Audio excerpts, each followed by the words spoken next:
Hi everyone, welcome back to my channel. আজ আমি তোমাদের সাথে শেয়ার করব রোস্টেড পিনাট চাট।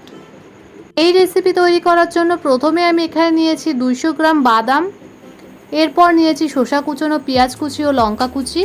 তারপর আমি একটি কড়াই কিছুক্ষণ গরম করে নিয়ে তারপর আমি এর মধ্যে দিয়ে দেব কাঁচা বাদামগুলো। এরপর নেড়েচেড়ে কমপক্ষে 5 মিনিট মতো ফ্রাই করে নেব।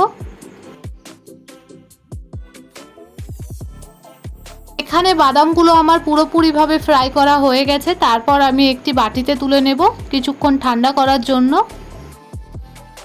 এরপর আমি এখানে নিয়েছি তেঁতুল। পর আমি তৈরি করে নেব একটি মশলা।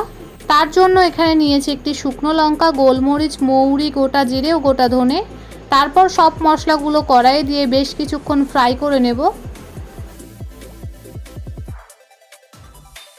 এখানে আমি মশলাগুলো 2 মিনিট মতো ফ্রাই করে নিয়েছি।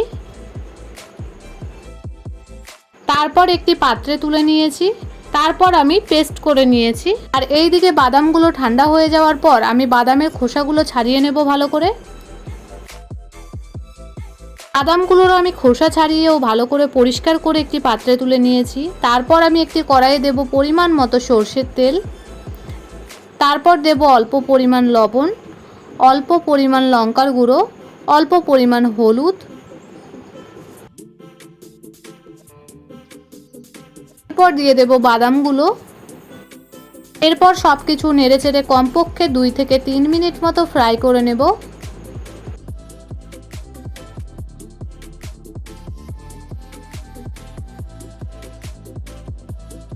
3 মিনিট মতো ফ্রাই করার পর আমি একটি পাত্রে তুলে নিয়েছি।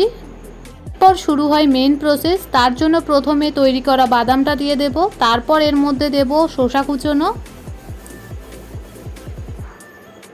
তারপর দিয়েছি কাঁচা লঙ্কা কুচি। এরপর দিয়েছি পেঁয়াজ কুচি। তারপর দেব পরিমাণ মতো লবণ। এরপর দিয়েছি ভাজা মশলা। তারপর দিয়েছি তেঁতুল জল। তারপর সব কিছু একটি চামচের মাধ্যমে ভালো করে মিক্স করে নেব। তৈরি হয়ে গেছে আজকের আমার এই রোস্টেড পিনাট চাট রেসিপি। এই রেসিপি খুবই স্বাস্থ্যকর ও সুস্বাদু।